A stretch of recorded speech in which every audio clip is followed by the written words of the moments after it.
kind of.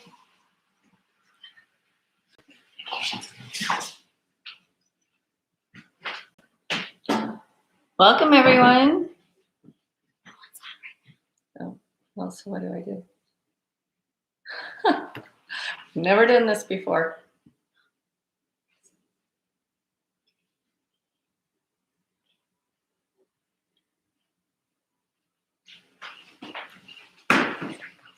Welcome, everyone.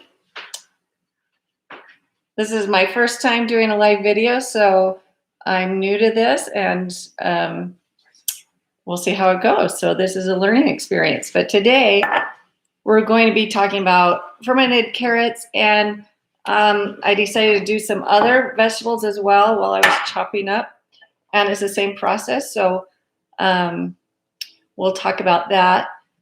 First off, maybe we can mention a little bit about why fermented vegetables. It's a process that we've done for thousands of years, and it's a way to preserve vegetables, but it's also a way to introduce probiotics into our diet and a healthier gut. And that's kind of a buzz topic and a popular topic right now. I remember when I first started learning about fermented vegetables years ago, there wasn't a whole lot of information out there. And when I started teaching it, most people have heard of when you take an antibiotic, it's a good idea to eat some yogurt because it's probiotic, but not a whole lot more than that. So today we have lots of information and lots of people who are fermenting vegetables, and it's a more common topic. But sometimes people complicate it, and it's a simple process. Again, we've been doing it for thousands of years. We don't need really specialized equipment, and we don't need to spend a lot of money. People used earthenware crocks for years and thousands of years. We sometimes overstress and overcomplicate things. So hopefully I can show you today how simple it is. So I'm going to go ahead and do the carrots. So hopefully you can see that. I do have a head, but I want to focus on the food here. So I just have a regular pint-sized bell jar. And what I've done is I've cut carrots the size of the jar. And I like to not go above this ring here because I want to give the vegetables head space so they don't, they'll be at gas and it can leak out as these ferment. So to keep the water level about here to this bottom ring is a good idea.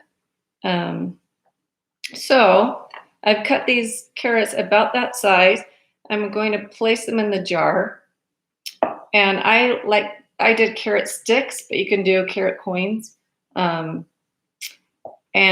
you can put garlic in the carrots, ginger, dill, anything you like. Today, I'm going to put some jalapeno in with these carrots because I really like the flavor of jalapeno in with my fermented vegetables.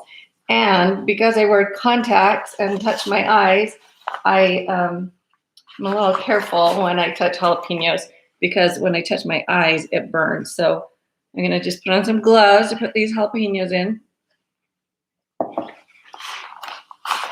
And then I'll put in the rest of the carrots. And I just pack them in. You can pack them in tightly.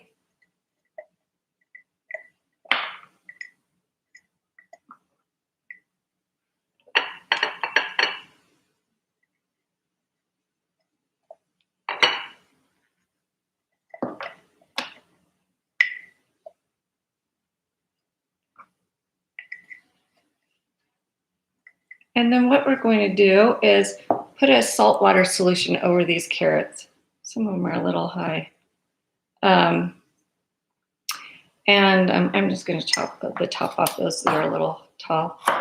And what the salt water does is it inhibits the bad bacteria. So bad bacteria is not salt tolerant. So it keeps it from growing in saltwater solution. And good bacteria is salt tolerant. So it allows the balance to take place of keeping the bad bacteria at bay and allowing the good bacteria to proliferate.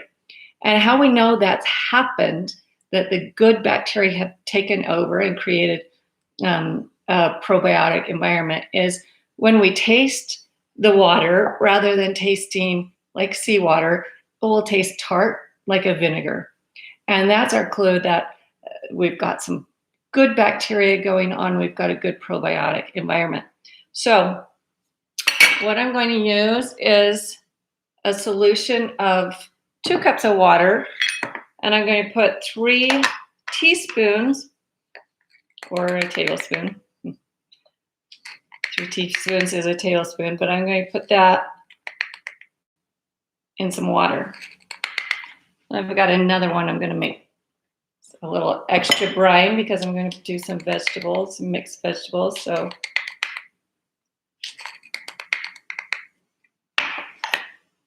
okay, and then I just stir that up. So if you don't need that much brine, you can do 1.5 teaspoons per cup of water. That's a good general brine that I like for most vegetables. But you can experiment somewhat. You can reduce it a little bit. You don't want to go down too far, or the bacteria, it won't keep the bad bacteria at bay. I have more information on my website if you want to look at the fermented carrot explanation. There's more information down in the notes. But what I'm going to do is just pour this over the carrots and cover them. And I like to use a plastic lid.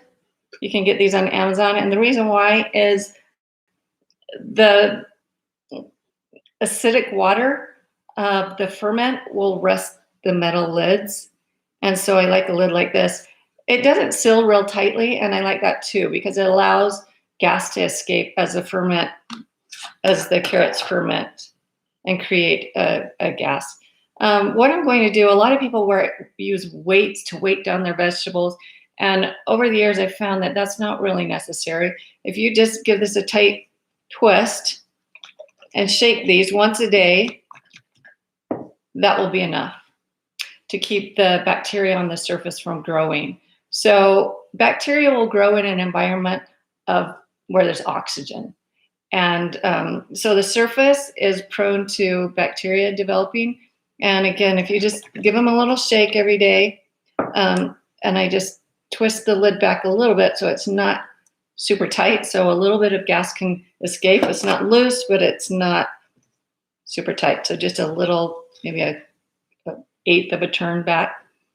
And I'm going to set this on my counter at room temperature for 1 to 2 weeks. How do you know if it goes 1 to 2 weeks? Generally, things ferment faster in the summer than they do in the winter. So it might take a week in the summer and 2 weeks in the winter. The other key is it's personal taste. What do you like? You might like it at 1 week, and someone else might like it at 2 weeks or even 3 or 4 weeks. The carrots will tend to get more softer the longer you ferment them. So people will say, well, when is it the best? When is it the most probiotic? When, how long? What's a perfect amount of time? There isn't a perfect amount of time. Once you've got that tart, vinegary, fermented quality to the liquid, it's up to you. The best thing, the perfect thing, is when you like it the most. So when it tastes best to you. I generally like carrots to go more like 2 weeks, maybe even a little longer, more like 3 weeks. In the winter, it just depends how thick I've cut the carrots. Thinner cut vegetables will ferment faster than thicker cut vegetables.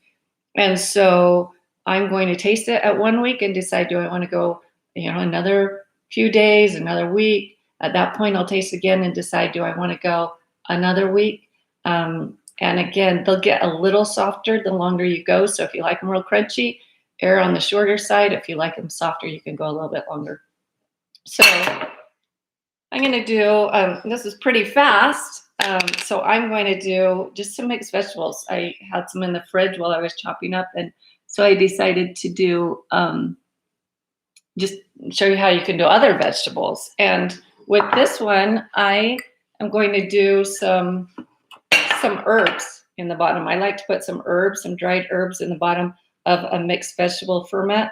It's just something that I've done for years.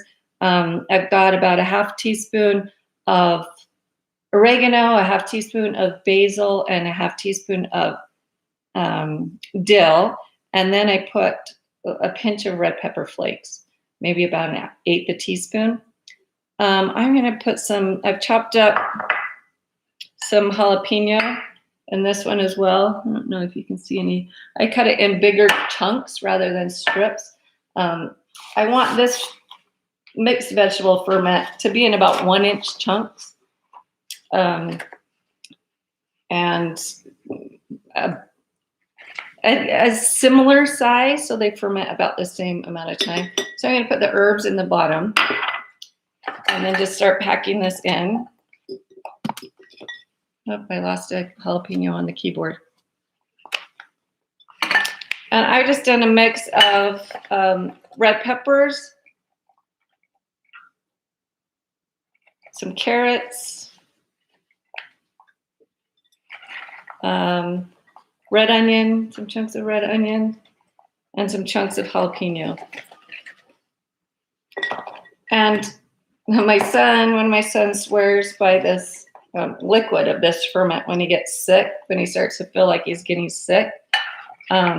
He's felt like it's been helpful. So don't throw out the brine. The brine is really great. Eat the vegetables, drink the brine. It's really helpful for you.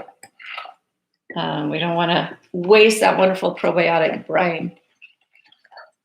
Okay, so I packed it in about to the shoulder here, again under that bottom ring. And now I'm going to pour in my saltwater brine. There's not quite enough in that Pyrex measuring dish, so I'll get this one that we also put salt in. Give it a stir. I'll throw in my last carrot here. Okay. Then I just cover that, filled it to about the bottom ring. Put on the lid. You can see the jalapenos and the cauliflower, the red bell pepper, and the red onion. So that's going to be a really yummy mix. I'm going to give that a shake.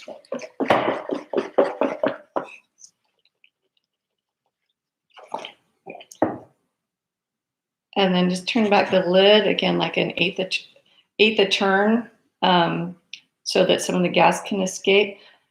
I've got this extra brine, and I'm going to actually keep it in a jar, just on the counter as well at room temperature, covered, because sometimes I'm going to see, oh, I need a little bit extra brine. The brine's getting low on that, and I can add that anytime during the week or the 2 weeks that I'm fermenting it.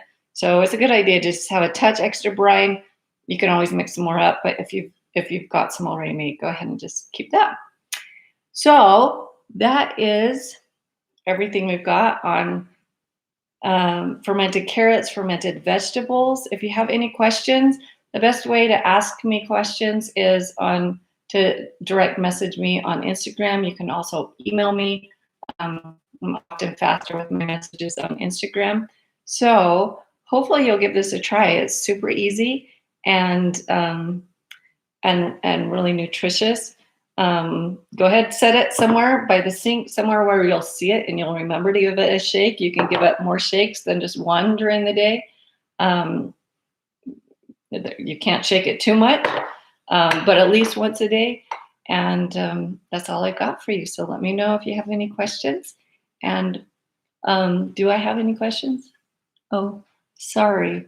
Does it change the flavor if you add different types of veggies in at once? Each vegetable will retain its natural flavor. It will taste like a pickled version of whatever it is. So pickled cauliflower, pickled jalapeno, pickled vegetable, or pickled red onion, pickled carrot. Things like herbs, garlic, ginger can change the flavor. So I love jalapeno. It gives it a kind of a salsa-like quality, and that's really appealing to me. So I like to use that. A lot of people love to use ginger in their carrots or garlic. So this is a great time to just be creative and try different things. See what you like. See what your favorite is. So thanks for joining me today, and we'll give this YouTube live video thing another try, and hope to have you join us again or check back and watch it later. Thank you.